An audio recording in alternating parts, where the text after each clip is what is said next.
Entonces, en concreto, en este capítulo 11 y 12 vemos eso, la preparación para habitar ahora dentro de la ciudad, ya que los muros están reconstruidos. Y vamos a ver un símil. Vamos a ver cómo esto se asemeja en cómo nosotros nos preparamos para habitar con el Señor en nuestra vida diaria como creyentes. Entonces, una de las cosas que como creyentes sabemos es que Dios nos ha llamado a habitar con Él. Dios nos ha llamado a estar con Él. ¿Pero qué significa eso? ¿O cómo se ve una relación con Cristo?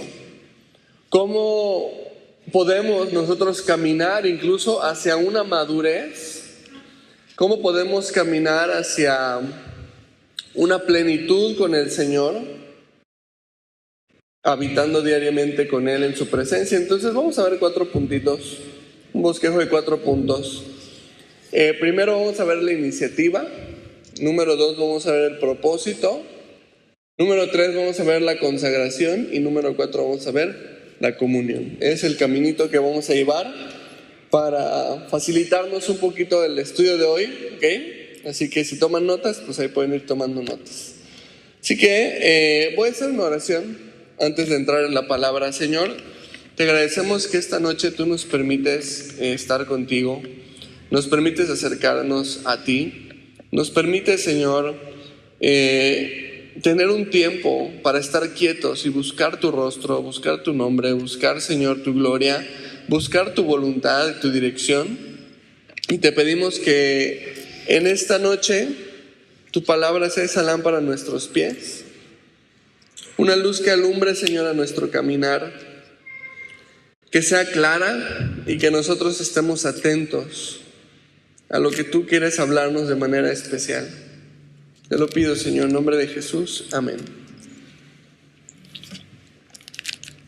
Capítulo 11, entonces, Nehemías capítulo 11, verso 1, dice así, y comienza el punto número 1 del estudio, que es la iniciativa, ¿ok?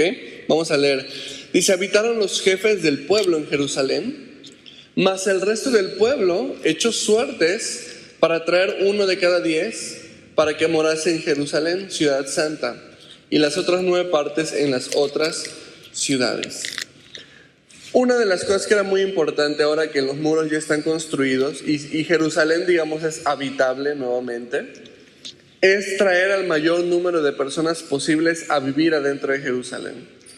Entonces, ¿por qué? Porque entre más personas vivan en una ciudad, más personas la pueden defender. Acuérdate que Jerusalén en este momento está como en el ojo del huracán. Muchos enemigos, muchos pueblos están pendientes porque no les gusta que se reconstruyan los muros, no les gusta que la ciudad vuelva a ser una ciudad, vuelva a existir un pueblo, ¿no? Ahí es como competencia.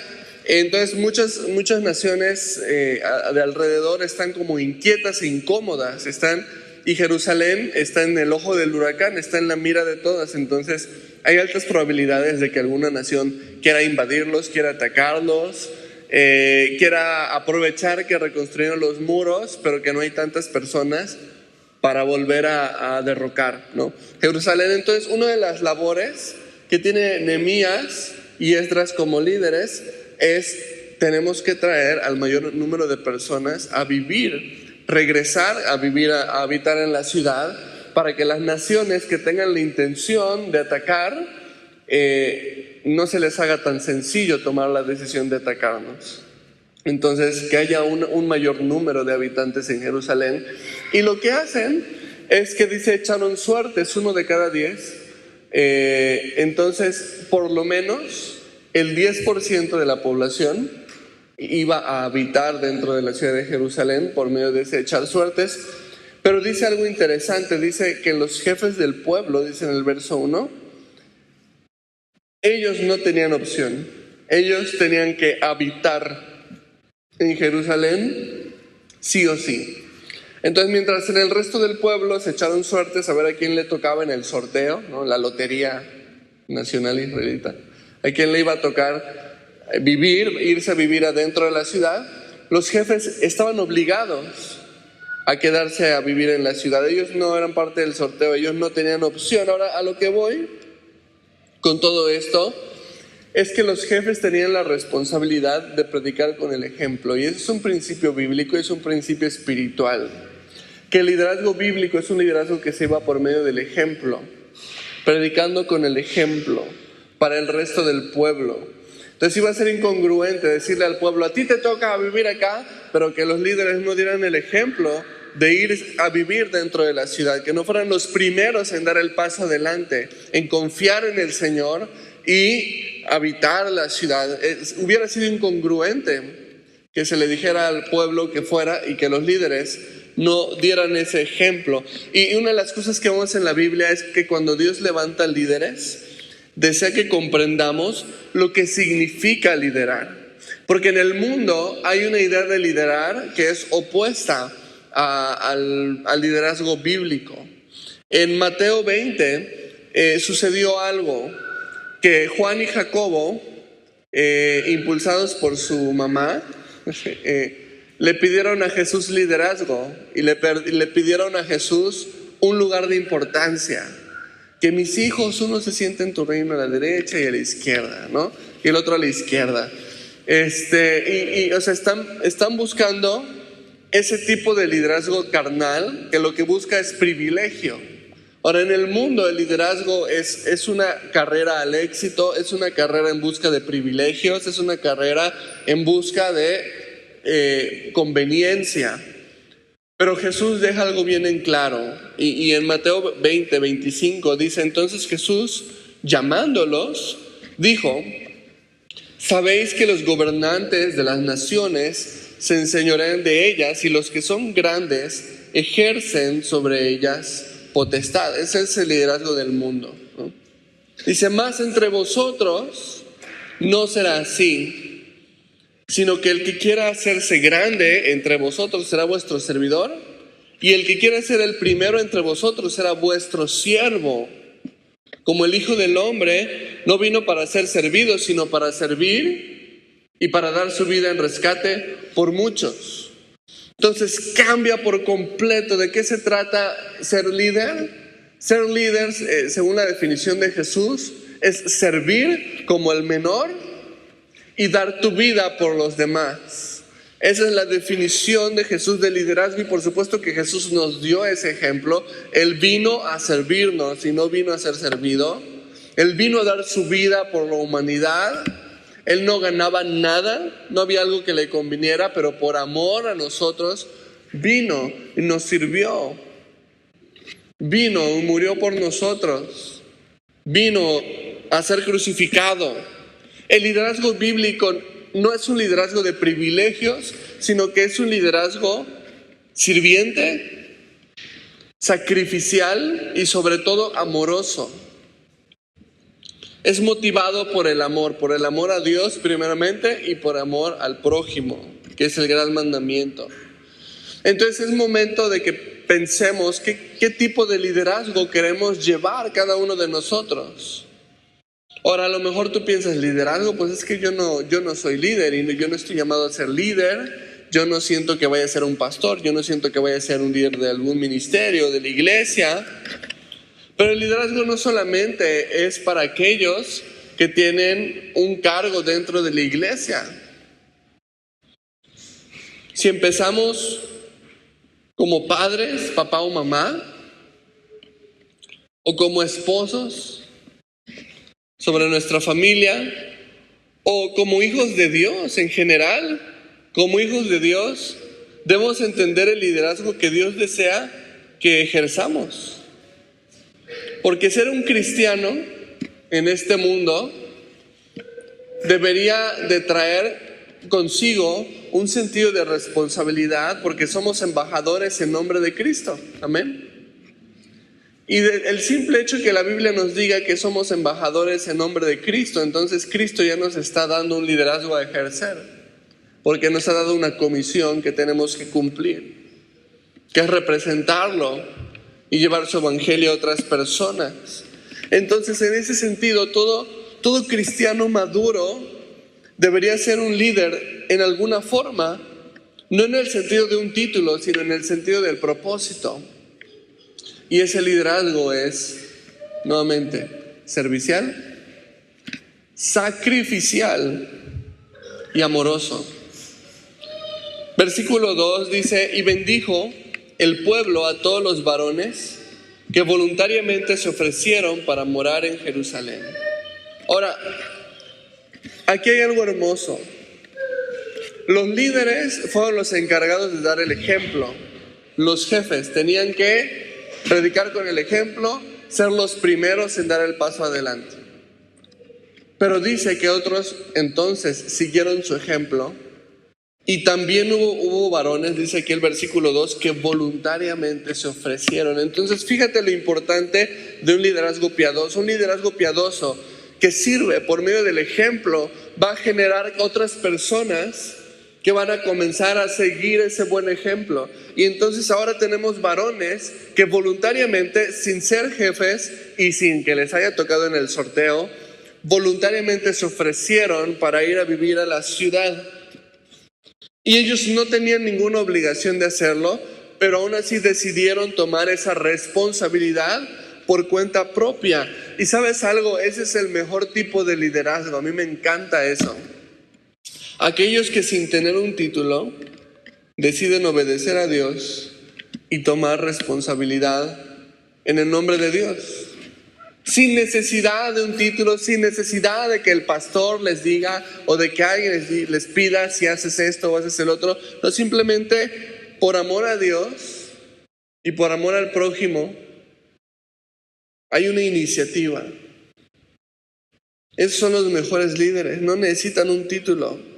De hecho, uno de los consejos que a mí se me dio cuando me preparaba en teología y para el ministerio es que la mejor forma de escoger líderes fuera escogiendo a aquellos que sin tener un título o sin tener un cargo tenían la iniciativa para servir a otros.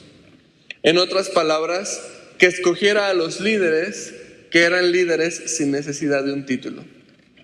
Yo creo que ese fue un muy buen consejo que yo recibí. Y entonces, ¿qué pasa con estos varones? Voluntariamente se ofrecen y dice que el pueblo los bendijo. Estos varones recibieron un respeto, una bendición especial por parte del pueblo. O sea, el pueblo reconoció a estos varones que aunque no eran parte de los jefes de Israel, estaban siendo de bendición para el pueblo. Y dice que el pueblo los bendijo. Ahora, ¿de qué manera los bendijo? No sabemos exactamente por qué nos dice, pero lo que nos da a entender es que les dieron un lugar de honra a estos varones. Ahora, en 1 Timoteo, cuando Pablo le da consejos a Timoteo sobre lo que debe de cuidar, ¿verdad? Los obispos y los diáconos en la iglesia y todo eso, da algo muy importante. Dice en 1 Timoteo 3:13, porque los que ejerzan bien el diaconado ganan para sí un grado honroso y mucha confianza, y ahí hay algo muy hermoso, dice, mucha confianza en la fe que es en Cristo Jesús. Un fruto o una bendición cuando tú y yo decidimos servir a Dios voluntariamente, cuando decidimos tomar iniciativa en honrar a Dios, en servir al prójimo, todo esto, lo que dice es que aquellos que ejercen bien ese diaconado significa servicio, ¿ok? Entonces los que ejercen bien ese servicio ganan para sí, dice, un grado honroso, o sea, un afecto, un respeto, dice, mucha confianza en la fe. Una de las cosas más hermosas que vemos, y esto va a pasar en donde sea que sirvas al Señor, ¿eh? No solamente en la iglesia. Cuando entendemos que nuestro servicio a Dios puede ser cualquier cosa que hagamos, incluso trabajar en un ambiente secular puede ser un servicio a Dios. Incluso dedicarle mis estudios a Dios puede ser un servicio para Dios. Apoyar en mi vecindario puede ser un servicio para Dios. Y cuando entendemos esto, lo que vamos a experimentar en las áreas en las que nos desenvolvemos, en el trabajo, en la escuela, en el vecindario, es en el hogar. Por supuesto que en el hogar hay un servicio a Dios, sirviendo a nuestra familia. Es que dice que va a haber un grado honroso y va a haber mucha confianza en la fe. Y yo me gozo de ver creyentes que sirven a Dios en la iglesia o fuera de la iglesia, y en su trabajo se convierten en personas de confianza. La gente empieza a confiar en ellos. Tienen un buen testimonio. ¿Por qué? Porque lo que hacen lo hacen para el Señor.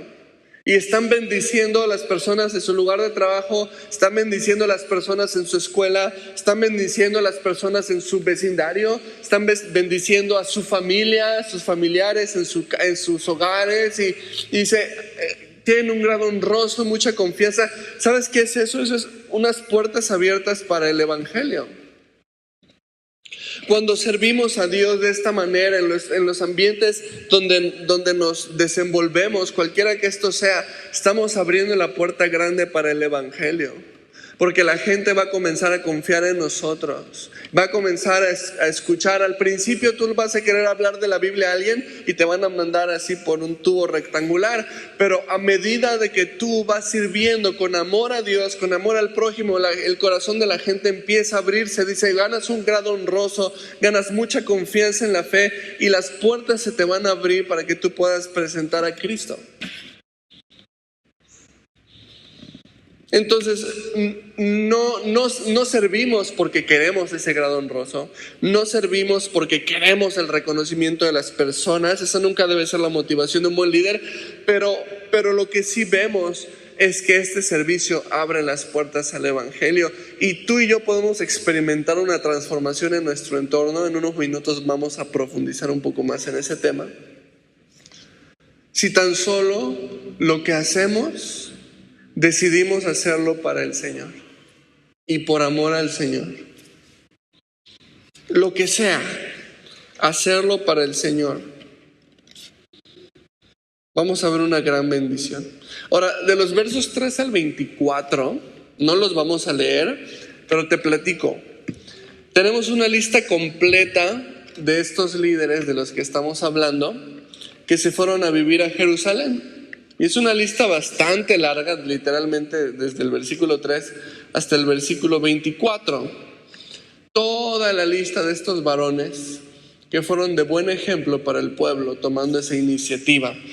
Y en el verso 25, ahí me gustaría que retomemos, dice, tocante a las aldeas y sus tierras, algunos de los hijos de Judá habitaron en Kiriat Arba, y sus aldeas en Dibón, y sus aldeas en Jecabsel, y sus aldeas en Jesúa, Molada, Bet-Pelet.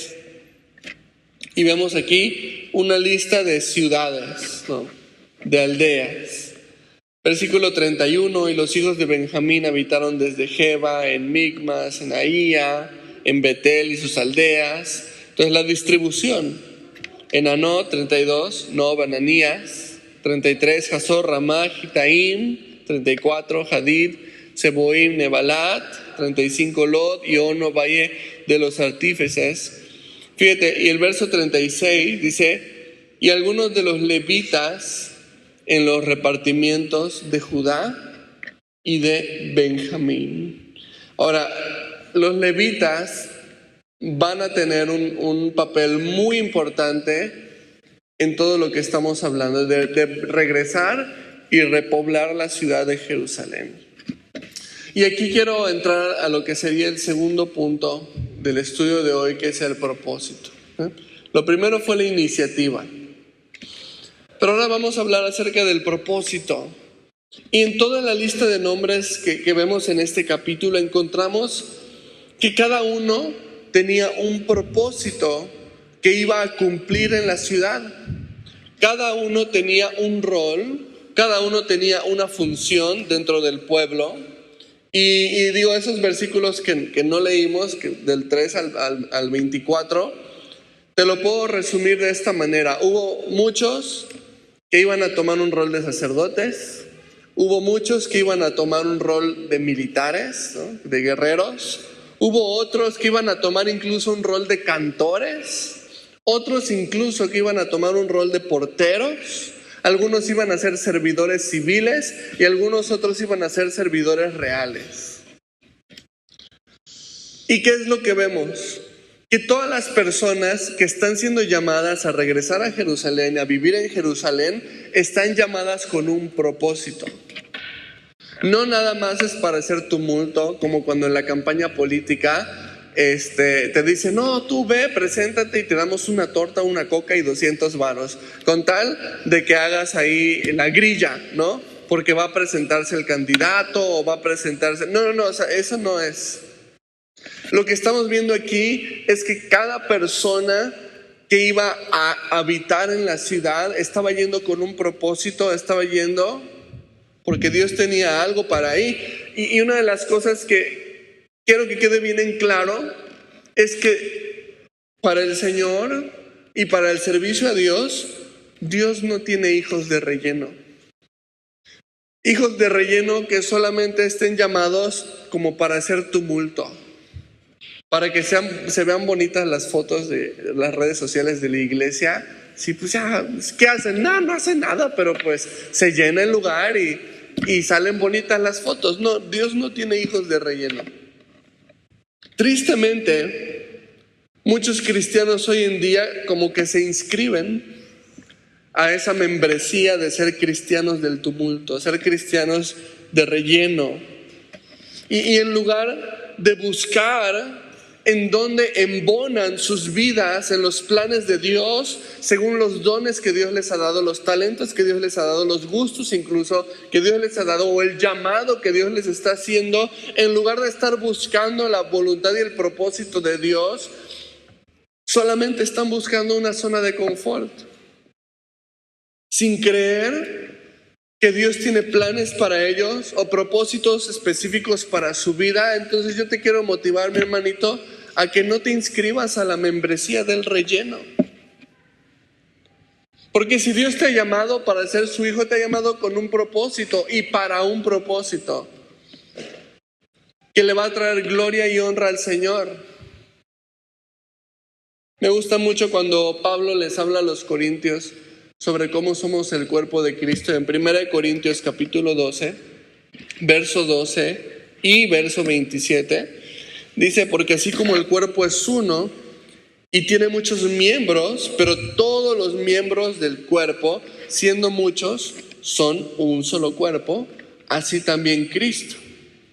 Y el 27 dice, vosotros pues sois el cuerpo de Cristo y miembros cada uno en particular. Y eso es muy importante, cada uno en particular. ¿Qué significa cada uno en particular? Significa que cada uno de nosotros tiene un propósito y un lugar dentro del cuerpo de Cristo.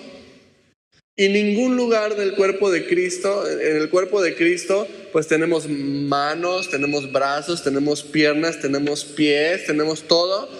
Y ninguna parte del cuerpo de Cristo se llama calentar silla. Ninguna. Como creyentes, hemos sido muchas veces engañados con la trampa de la comodidad. Pero Dios tiene planes para nosotros. Efesios 2:10 es un versículo que si no te lo has aprendido de memoria todavía, te motivo a que te aprendas de memoria. Efesios 2:10 dice, porque somos hechura suya. Ahora, la palabra hechura es el griego poema, de donde tomamos la palabra poema. Significa una obra artística, significa algo hecho con belleza, significa algo hecho con prodigio, significa algo bien hecho. Y dice que tú y yo somos hechura suya, poema suyo.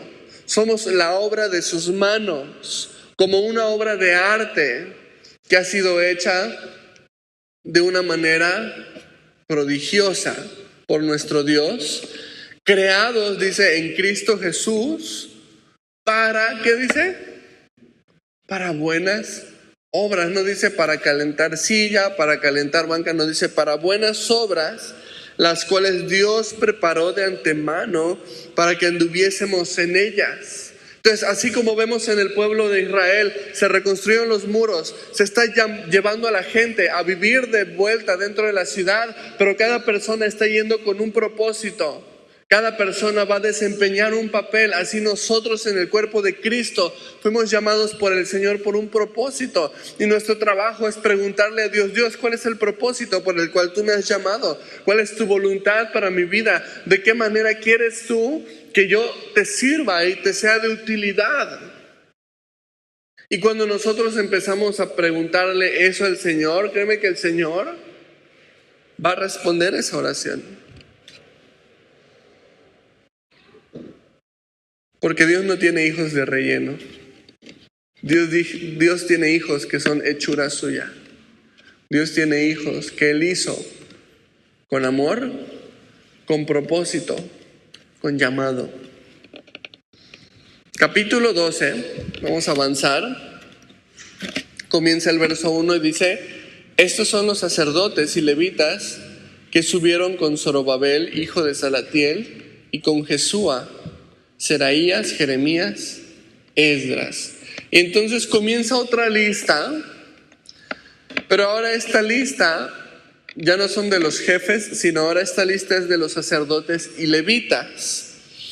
Entonces, desde el versículo 1 que estamos iniciando hasta el versículo 26, tenemos una lista de genealogías de los sacerdotes y los levitas que Dios levantó para servirlo desde el tiempo de Zorobabel. O sea, esta es una genealogía que se remonta desde el tiempo de Zorobabel hasta la actualidad del reinado de Darío, de Babilonia. Entonces, nuevamente, son un montón de nombres, no los vamos a leer por cuestión de tiempo, pero ¿sabes qué es lo importante? Si tú le das así un vistazo rápido a tu Biblia, a estos versículos del 1 al 26, te vas a dar cuenta que están nombradas las personas específicamente por su nombre, por su familia, hijos de quién eran y de dónde vienen. Dios conoce por nombre a cada uno de aquellos que lo sirven, y eso a mí me motiva mucho. Porque de los 8 billones de personas que habitan el planeta Tierra, uno dice: ¿y por qué Dios se sabría mi nombre? ¿Y por qué Dios estaría interesado en mí? Hay personas que tienen problemas peores que los que yo tengo. ¿Por qué Dios atendería mis oraciones? Hay personas que tienen situaciones más difíciles que las mías. ¿Por qué Dios perdería tiempo conmigo, con alguien tan insignificante? Pero lo que vemos aquí es que Dios conoce por nombre a cada uno y que Dios se interesa por cada uno. Y aún las genealogías que nadie recordaría, el Señor las conoce, y a cada uno en particular. Y eso es algo increíble, porque honestamente, ¿alguien de aquí sabe cómo se llamaban sus bisabuelos? ¿No? Yo tengo el nombre, bueno, de hecho ya como que creo que sé cómo se llamaba mi bisabuelo, pero ya ni siquiera estoy seguro. Y no es mucho, ¿no? O sea, no son muchas generaciones atrás. Ya no hablemos de un tatarabuelo, ¿no? La humanidad es tan efímera que en unos 100 años probablemente ya nadie va a tener memoria de nuestra existencia. ¿Te has puesto a pensar en eso? No, pastor, no quiero pensar eso, se oye muy triste. No, la verdad no quiero pensar eso. En unos 100 años ya nadie se va a acordar de tu existencia. Así como tú ya no te acuerdas del nombre de tu bisabuelo. ¿Quién sabe quién fue? La humanidad es tan efímera. Habremos vivido, habremos muerto y habremos pasado al olvido de futuras generaciones. Pero Dios nos conoce por nombre. ¿No es eso algo maravilloso? Dios nos conoce por nombre. Y Dios no se va a olvidar de nosotros, al contrario. Hebreos capítulo 6, versículo 10, es un versículo que a mí me anima mucho. Dice, porque Dios no es injusto para olvidar vuestra obra y el trabajo de amor que habéis mostrado hacia su nombre, habiendo servido a los santos y sirviéndoles aún. Qué precioso versículo que nos asegura que Dios conoce quiénes somos, conoce lo que hacemos y no es injusto por olvidarse de nosotros. Mis bisnietos a lo mejor no se van a enterar de mi nombre, pero mi Dios sabe quién soy. Soy suyo. Me compró con el precio de su sangre. Y a mí me impresiona ver las genealogías aquí descritas en la Biblia y cómo Dios tiene memoria de cada uno de los levitas y sacerdotes desde el tiempo de Zorobabel. Y aquí están registrados. Así que Dios menciona por nombre a cada una de estas personas. Y si avanzamos al verso 27, vemos que empieza una sección que en mi Biblia Reina Valera tiene como un subtítulo que dice la dedicación del muro. Y dice, para la dedicación del muro de Jerusalén, buscaron a los levitas de todos sus lugares para traerlos a Jerusalén para hacer la dedicación y la fiesta con alabanzas y con cánticos, con címbalos, salterios y cítaras. El punto número 3 del estudio es la consagración. Y entonces hacen una dedicación del muro. Ahora, toda obra de Dios debe ser dedicada para Dios. Ellos no deberían olvidar a quién le pertenecía el muro que se acaba de construir. Eso es de Dios, ¿ok? Sí, ellos fueron edificadores, pero la obra es de Dios y la obra la hizo Dios y Dios la permitió y fue Dios el que los fortaleció para terminar esa obra que fue grande. Y ellos nunca debían de caer en el error de ponerse a sí mismos en el centro de la obra, como si fuera suya, como si fuera por sus méritos o para su propio beneficio. No. Entonces lo que hacen es una dedicación del muro, que es una ceremonia que ellos van a hacer para agradecer a Dios por la bendición de haber podido hacer el muro, pero también para reconocer a Dios. Dios, es que esto es tu obra. Eso es súper importante, porque de la misma manera entonces nosotros nunca debemos olvidar que todo lo que hacemos lo hacemos para el Señor y lo hacemos por el Señor. Si Dios no nos hubiera fortalecido, si Dios no nos hubiera bendecido, nosotros no podríamos estar en donde estamos el día de hoy. Y es importante que tengamos esta conciencia de la consagración de todo lo que somos y todo lo que hacemos es del Señor, es para el Señor y es por el Señor. No lo olvidemos. Y entonces en esta dedicación dice que buscaron a los levitas y los levitas vinieron para llevar alabanzas y para llevar cánticos. Entonces esto es una celebración, esto es una fiesta. Ahora, parte fundamental de la dedicación es la adoración. Y lo vemos aquí muy claramente. Los levitas vinieron con alabanzas y con cánticos y con instrumentos, címbalos, salterios, cítaras. Es muy hermoso que los instrumentos que ellos tenían a su disposición en su época los utilizaban para el servicio a Dios, porque son del Señor.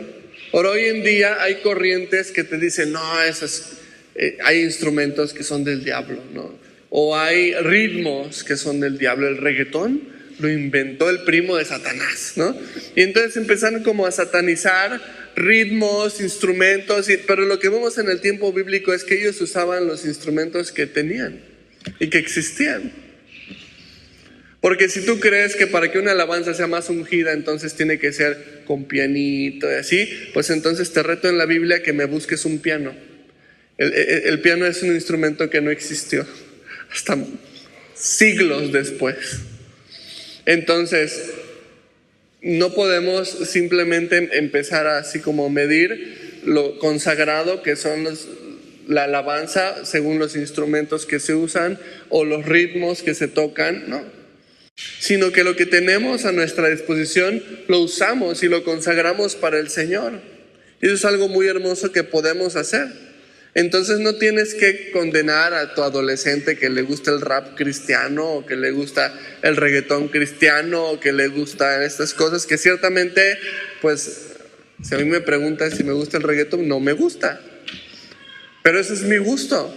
Pero si la siguiente generación va a usar eso como un medio para adorar a Dios, que así sea. ¿Por qué se los vamos a impedir? Porque vamos a impedirles que hagan lo que todos los cristianos piadosos han hecho a través de la historia, que es usar los medios que tienen para adorar a Dios. Es algo muy importante. Entonces vienen los levitas con alabanzas, con cánticos, con todos esos instrumentos, címbalos, con cítaras, con salterios, para adorar a Dios. Y entonces esta consagración se trata de poner a Dios en el centro de la adoración. En el momento en el que quitamos a Dios del centro para darle el reconocimiento al hombre, ese es un día peligroso. En el momento en el que la iglesia funge según el carácter de un hombre, ese es un día peligroso. Tenemos que regresar y recordar que la iglesia es de Cristo, el centro de la adoración es Cristo. Que la iglesia no depende del carácter ni de la personalidad de un líder, sino que depende del Señor. Y entonces están regresando aquí a poner al Señor en el centro de la adoración. Y si vamos al versículo 28, continúa, dice: y fueron reunidos los hijos de los cantores, así de la región alrededor de Jerusalén, como de las aldeas de los netofatitas y de la casa de Gilgal y de los campos de Geba y de Asmavet, porque los cantores se habían edificado aldeas alrededor de Jerusalén. Y se purificaron los sacerdotes y los levitas y purificaron al pueblo y las puertas y el muro. Entonces esta consagración, vemos que es una celebración, vemos que hay alabanza y adoración, pero ahora vemos que hay purificación. Y eso es algo muy importante. Porque la otra parte fundamental de la dedicación a Dios, de la consagración a Dios, además de la adoración, es la purificación, es la pureza. Ahora, vemos y vivimos en el siglo XXI un cristianismo que pareciera que cada vez está menos preocupado por la pureza. Y es un problema. Muchos se llaman adoradores, pero no existe pureza en sus vidas. El siglo XXI ha sido un siglo caracterizado porque se destapan muchos escándalos cristianos. ¿Ya te diste cuenta? Tristemente, escritores cristianos que ya han apostatado de la fe, cantantes cristianos que han escrito muchas de las canciones que se cantan en las iglesias y que ya apostataron de la fe, pastores descubiertos en adulterio. Bueno, antes eran los periodicazos, ahorita ya no son periodicazos, ahora ya son facebookazos o instagramazos, ¿no? De redes sociales, de personas, mujeres acusando que fueron engañadas, violentadas, acosadas sexualmente por un líder, por un pastor. Estamos en una época así de escándalos cristianos, porque muchos que se llaman adoradores no se han preocupado por la pureza de sus vidas. Su adoración se basa en experiencias, y a mí me da un no sé qué cuando veo que ya le han cambiado el nombre a los servicios de las iglesias. Ya sabes, en algunas iglesias dicen misa, ¿no? En otros dicen culto, en otros decimos servicio, ¿no? Como nosotros decimos un servicio. Pero ahorita la moda ya está, es decir, experiencia. ¿Ya te has topado con iglesias en donde dices, ven a nuestra experiencia el domingo? Y entonces te das cuenta que la adoración ya se está convirtiendo no en un centro en el Señor, sino en un centro en las emociones de las personas, porque te vamos a dar una experiencia y vas a entrar en un lugar con unas instalaciones así y luces de colores y máquinas de humo y pantallas que te van a dar así, una producción musical de primera, una producción de transmisión en vivo de primera. Entonces se están llamando experiencias de adoración. Ya no le dicen culto, servicio, misa, no, ya le dicen experiencia. Y la adoración se está basando ahora en experiencias, en euforia, en emociones, pero no en el poder transformador de la palabra de Dios. Y debemos preguntarnos entonces, ¿es posible adorar a Dios sin que esa adoración genere pureza en nuestra vida? ¿Es posible? ¿Es posible adorar en espíritu y en verdad? Como Jesús dice que el Padre busca adoradores en espíritu y en verdad, pero que nuestros hogares no sean transformados. Y la respuesta a ambas preguntas es no. No es posible. Pero entonces, ¿qué pasa? Si mi adoración en la iglesia no está transformando mi actuar fuera de la iglesia, entonces lo que está saliendo a la luz es que el objeto de mi adoración no es Dios. Si mi adoración al Señor, si el congregarme, el asistir a una iglesia, el ser miembro de una iglesia, un movimiento que se supone que voy para aprender y para edificarme en el Señor, no está generando pureza en la casa, no está cambiando mi manera de tratar a mi esposa, no está cambiando mi manera de tratar a mis hijos, no está cambiando lo que veo en la tele o lo que veo en internet, no me siento incómodo con las escenas sexuales de las series de Netflix o de Amazon o de las plataformas que quieras, me da igual ver una escena de desnudos en una película. No está cambiando mi manera de trabajar, de tratar a las personas con las que trabajo. No está cambiando mi manera de estudiar en la escuela. No está cambiando mi trato con mi vecino, que aunque es conflictivo, entiendo que Dios lo ama y Él le encanta pelearse conmigo, pero yo ya no me voy a pelear con Él. O sea, si esa adoración no está transformando el resto de nuestra vida, significa que nuestra adoración no está en el Señor. Hemos caído en la trampa de la experiencia. Qué bonito sentí la canción, qué bonito se escuchó la guitarra. Sí, qué bonito, pero no está transformando tu vida.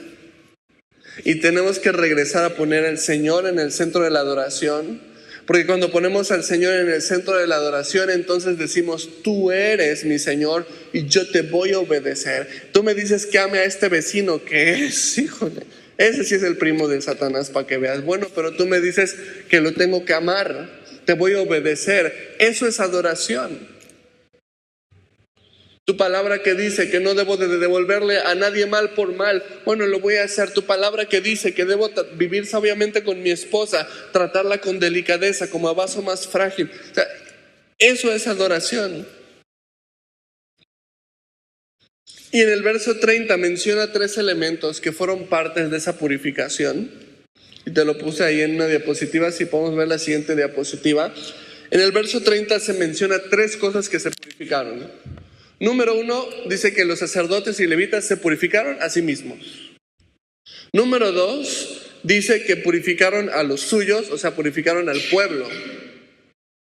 Y número 3, purificaron su entorno. Dice que purificaron las puertas y el muro. Entonces toda esa purificación tuvo esos 3 rubros: a sí mismos, a los suyos y su entorno. Entonces vemos que la pureza comienza con nosotros mismos, consagrándonos nosotros para el Señor, tomando decisiones puntuales para obedecerle.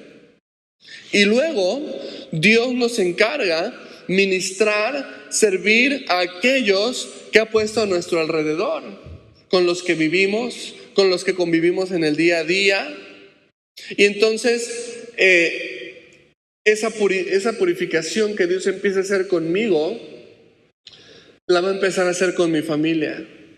Si yo realmente estoy siguiendo al Señor, entonces ese ejemplo que estoy siendo en mi hogar va a transformar la manera en la que nos tratamos en casa, mis hijos, mi esposa. Va a ir creciendo hacia afuera. Y como consecuencia de lo anterior, entonces nuestro entorno, que para el pueblo de Israel pues se purificaron las puertas y el muro, pero hablemos de nuestro entorno, nuestra casa, nuestro trabajo, nuestro vecindario, nuestra escuela, nuestra iglesia, por supuesto, va a estar siendo purificada también para el Señor, pero todo comienza con una consagración personal. Tristemente, cuando vemos que nuestro entorno no está siendo transformado en absoluto, es una muestra de cristianos que no han tomado la decisión de consagrarse para el Señor.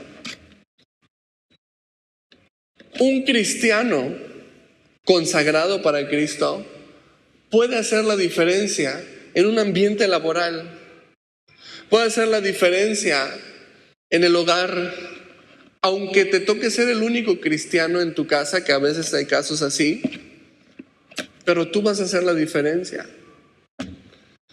En la iglesia, aunque parezca muy bueno, pero se supone que en la iglesia todos son cristianos, ¿eh? ¿Tú crees? Yo no lo sé. Pero empieza con un cristiano consagrado para el Señor, para hacer la diferencia. Pero cuando me pregunto, ¿por qué mi casa no cambia? ¿Por qué mi ambiente laboral no cambia? ¿Por qué mi vecindario no cambia? ¿No nos ha llamado Dios para vivir consagrados para Él? Y que consagremos todo lo que hacemos, lo hagamos para su gloria.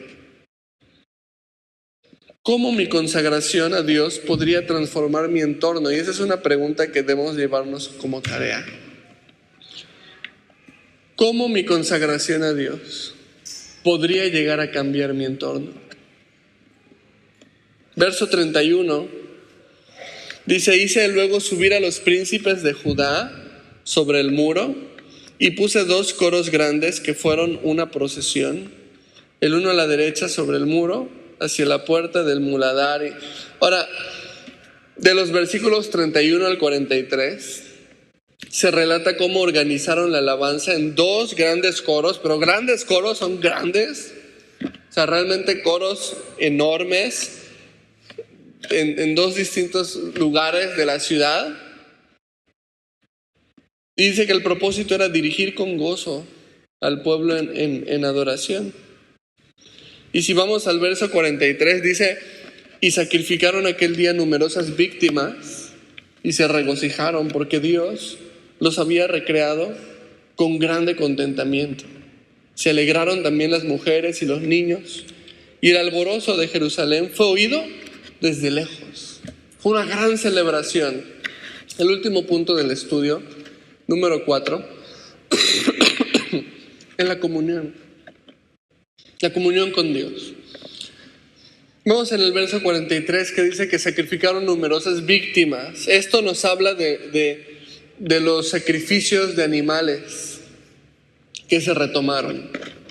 Todo este sistema sacrificial era la manera en la que, según la ley levítica del Antiguo Testamento, el pueblo se podía relacionar con Dios. Como todavía no había sido revelado el Mesías en ese tiempo, Jesús vino muchos años después, el pueblo no se podía relacionar con Dios de una manera tan directa, pero por medio de los sacrificios era la manera en la que se relacionaban con Dios. Y había diferentes tipos de sacrificios: sacrificios de alabanza, que eran los holocaustos, en el que todo el sacrificio se quemaba y se consumía en el altar del templo. Tenía las ofrendas de paz, que eran ofrendas para disfrutar la paz con Dios. Una parte se consumía en el altar de Dios y otra parte se la llevaba a su casa el que llevaba la ofrenda, y comían, y comían en su casa, es para que se despierten, ¿sí? Comían en su casa con su familia la otra mitad de la ofrenda. Entonces era una manera de decir, estamos compartiendo los alimentos con Dios. La mitad se dio a Dios en el tabernáculo y la otra mitad la disfrutamos en casa. Era una idea de estamos en paz con Dios y compartimos los alimentos con Dios. Y existían las ofrendas por el pecado. Entonces todo este sistema de sacrificios tenían la idea de una relación con Dios. Ahora, por supuesto, todas estas víctimas que dice aquí, estos sacrificios que habla el versículo 43, en realidad eran cuadros ¿de quién? De Jesús.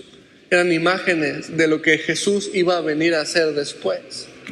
Aquel que por su sacrificio nos permitiría volvernos a relacionar con el Padre, recibiendo el perdón por nuestros pecados.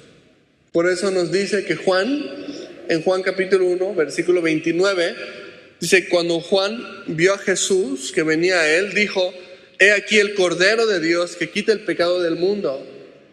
O sea, Juan está entendiendo que todos los sacrificios que se hacían en el Antiguo Testamento, según la ley levítica, encontraban su cumplimiento en Cristo Jesús, que iba a ser el Cordero sacrificado de Dios para pagar y limpiar el pecado del mundo, pero no solamente para pagar el pecado del mundo, sino para restaurar la relación entre Dios y los hombres. Entonces ya no necesitaban hacer sacrificios de paz como para comer con Dios. Ahora tenemos la Santa Cena y decimos, tenemos comunión con Dios.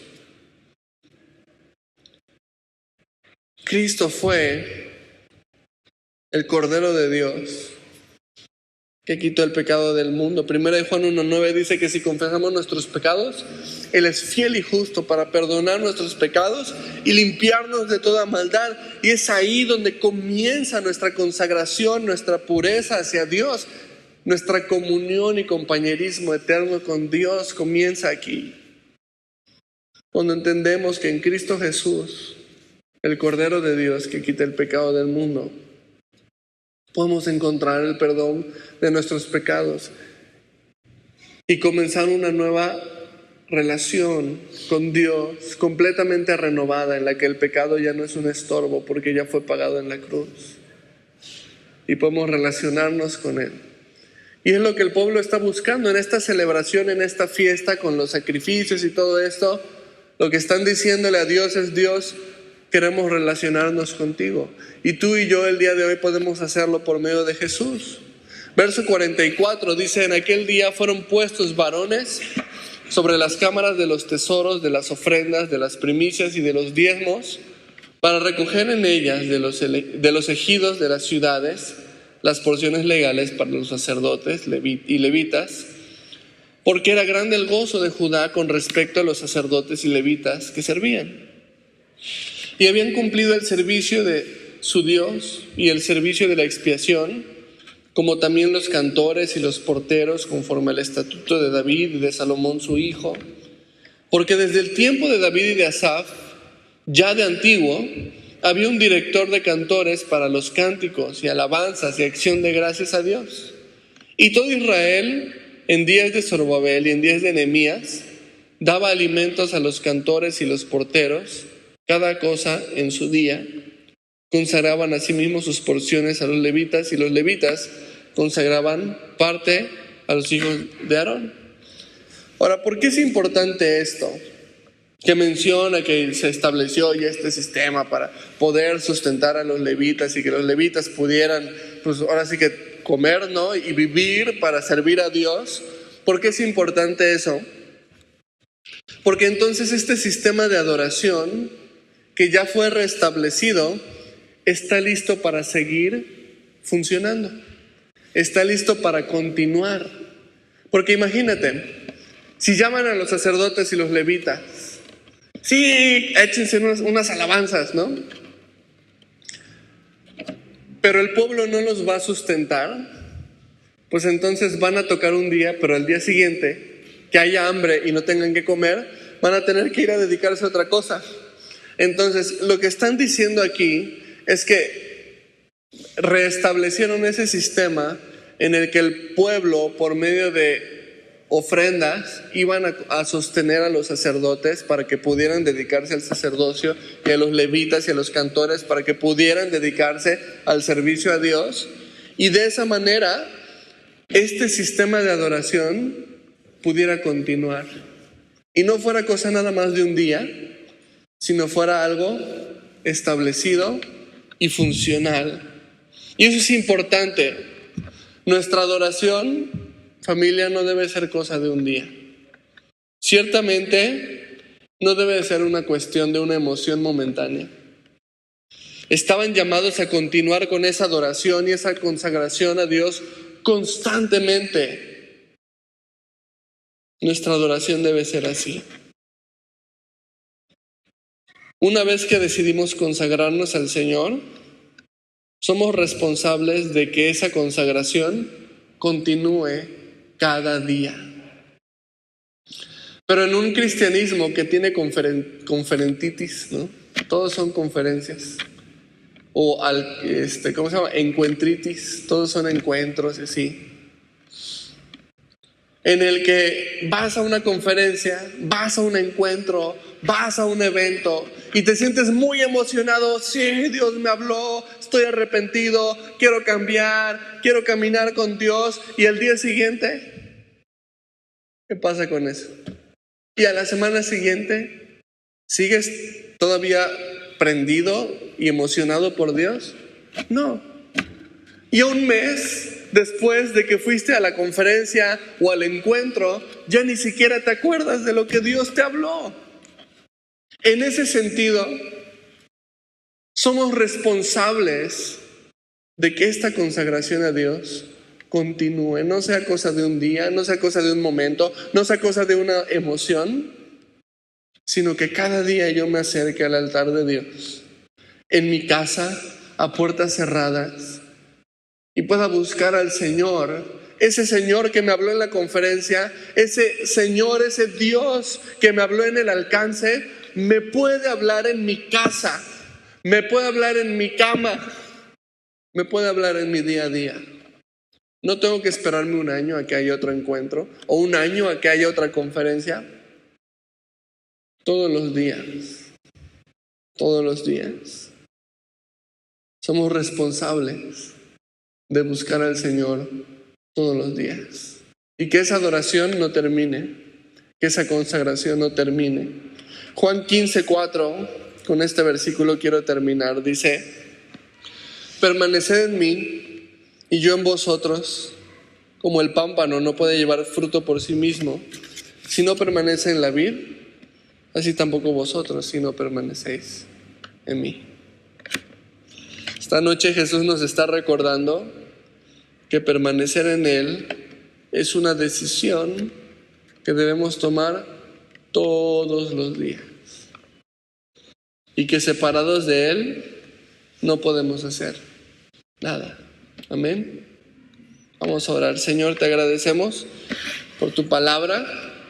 Te agradecemos porque nos has hablado, Señor, que tú quieres que habitemos contigo, no solamente un día, no solamente un momento, sino cada día.